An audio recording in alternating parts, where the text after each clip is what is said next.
Hi, I'm delighted to be joined today by Paul Atkinson, serial investor, founding partner at Par Equity and major shareholder in the Taranata Group. And you touched on some of the areas that you think might be, I guess, net winners out of, from an economic point of view, out of this, and some of the sectors that might face challenges.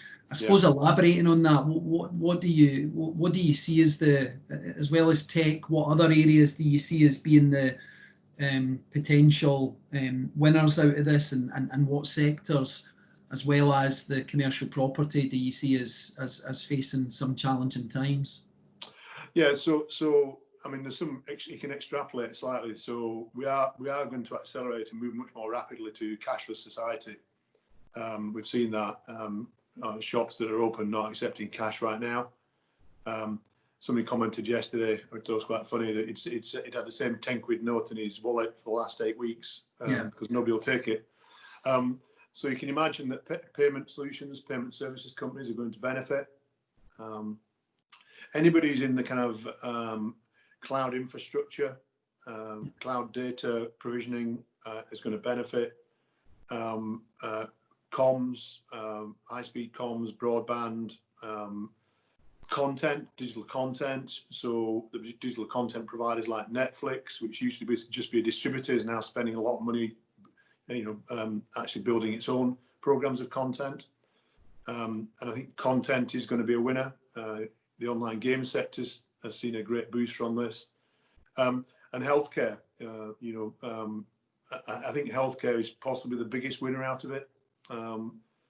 But the finance sector, I think it's going to come back. There'll be a need to finance all these new business models. So there'll be plenty to do in terms of investment, I think. It'd be interesting to see how the more kind of traditional sectors will fare. And interesting to see how some of the listed companies will adopt to the new market norms. You've got to imagine that the travel sector is going to be pretty difficult for a long period of time. But there will be winners come out of that, and the ones that manage to sustain will come out to an environment of less competition, I think. I think if you think about it, the organisations that responded most successfully to the lockdown is SMEs. Most of the SMEs were able to start operating from home pretty much immediately. It was actually some of the big finance companies that found out they didn't have enough network switches to get onto the network. And some of the fundamental infrastructure that they need to do that simply wasn't in place.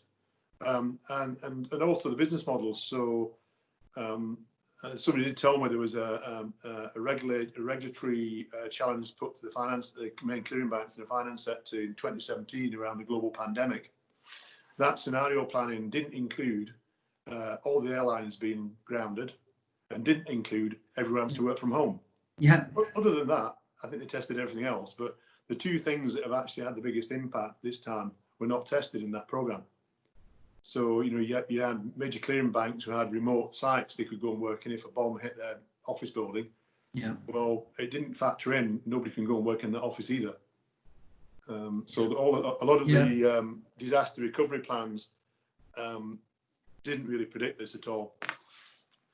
So I think that will change the way solutions are driven and put together, and I think companies will be much more minded to consider the robustness of the supply chains.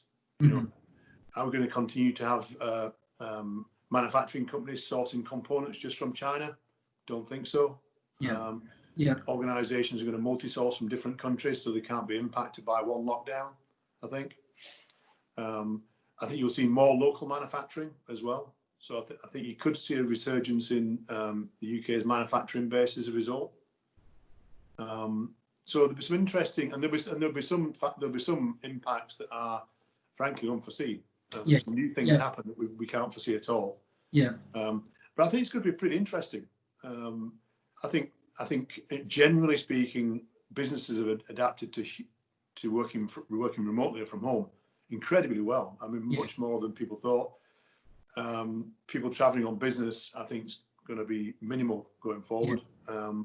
Everyone's found out that Zoom and Teams and all these different tools actually work really pretty well. So why do you need a physical meeting or maybe you have a fiscal meeting once a quarter rather than once a week or once a month. So that's probably covered most of the bases. There's obviously areas I won't have covered, but actually, as part of equity, we're pretty optimistic. There's going to be some pretty interesting, cool companies to invest in. We're still seeing 200 business plans a quarter. That rate of business plan production has not slowed down at all. Some pretty interesting businesses in there. So we're pretty optimistic. We're going to have good places to put the investment money we have from our investors. And I guess steering away from political comment around any of this, I mean, we saw an extension of the furlough scheme, and I think when you look at the numbers that are benefiting from that, it's a substantial number of the Scottish and UK workforce just now. Yeah. How would you like to see the furlough scheme develop? And I'm trying to word this in as least a political way, but from a business owner and investor point of view, what do you think will present the least amount of damage to the businesses and the economy? Yeah, it's an interesting question. I think we'll only find out in hindsight whether England unlocking earlier than Scotland was a good thing or not. I think we'll know in about 6 months' time whether that was a good idea or not. It feels like a bad idea at the moment, I have to say. And I think the chances of a second wave of lockdown has increased, I think, in England at least. But I say we won't really know that for a few weeks yet. Obviously, furlough's been extended. I think without furlough, we would have already seen mass redundancies. And I think what we've done is we've delayed it and allowed businesses to plan. Certainly in our cases, we know we're going through detailed planning at the moment, and it's given us that space and time and a bit of breathing space to plan for different scenarios. Yeah. It would be good to see when the furlough starts unwinding a bit, from August onwards, some kind of ability to bring people back and be productive and start to add some economic value. I know in some countries of the world, they've effectively had the same furlough as ourselves, but they've allowed people to continue working, creating economic value. The problem is at the moment is actually genuinely we're paying people to sit at home and not do anything. So that doesn't really create any economic value, does it? So I'd like to see the ability to bring people back into the workplace being supported as part of the unwinding of that. I don't think it is the case that we'll have seen the worst of it by the end of October. I think the downturn is going to go on for longer than that. Mm-hmm. And I think we're still yet to see the impact of mass redundancies. I still personally fully expect mass redundancies.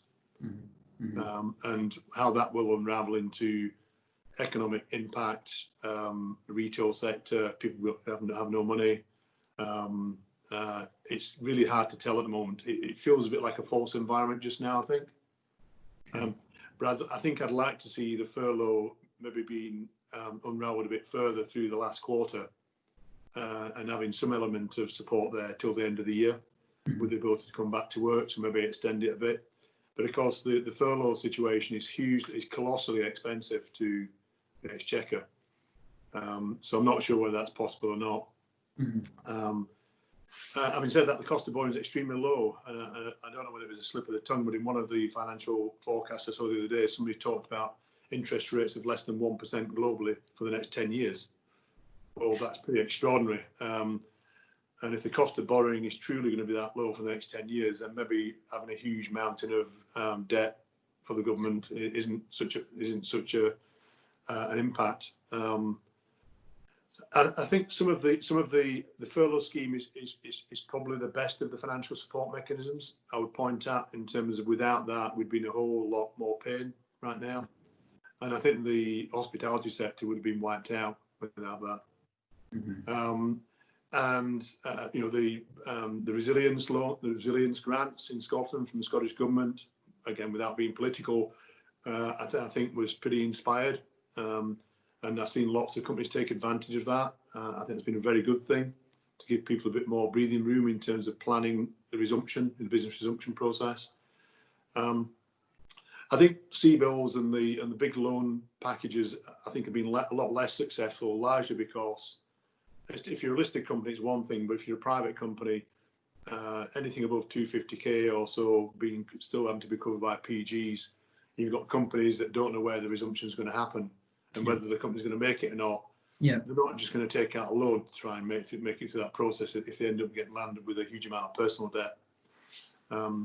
So I think some of the business support, having said that, far better it's there than not there. And I think the financial support we've had generally across the piece has been pretty extraordinary and unusual and needed.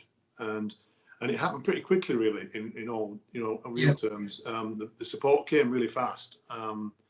So I think we've seen government generally in all parts of the country respond really, really fast to the situation, much faster than they would ordinarily do. Whether some of those decisions were correct or not, I think we'll only find out in the future. It's pretty clear that some of the decisions that have been made already were pretty flawed. But if 80% of the decisions are good, that's probably as good as you can get at the moment. And better to fail fast with a decision than make no decision at all when we're in such a crisis. So I think generally government has responded pretty well across the piece. I think some parts of the government have been better at communicating than others. Yeah. I actually think Scottish government's done pretty well in that respect. I'm mindful of your time, so I guess ending on a note of optimism. What are you most optimistic about heading into the kind of future weeks, months, and years? On the optimistic side, I can see, given certain things happening, we could be back to work a lot faster, and that would obviously have, and I think we'd see an immediate uptick in business. There's quite a lot of pent-up demand sitting out there, and even if you just took house buying and selling, I mean, there's literally thousands and thousands of homes that are sitting in mid-air at the moment, and a huge pent-up demand to move house. So I think you'll see quite a big boost in the housing sector. I think commercial property the opposite, but the home buying and selling, I think we'll see an immediate fillip coming out of this. But technology, I go back to technology. I can't really go away from that. I think there's lots of opportunities for new technology coming through the pipeline, and I think that process will be accelerated. And some of the most exciting stuff that's coming out is not here yet. And whether it's we've got a company, GSI, that's doing remote sensing using satellite data, and some of the things they can do now in terms of ground monitoring of physical assets is pretty extraordinary.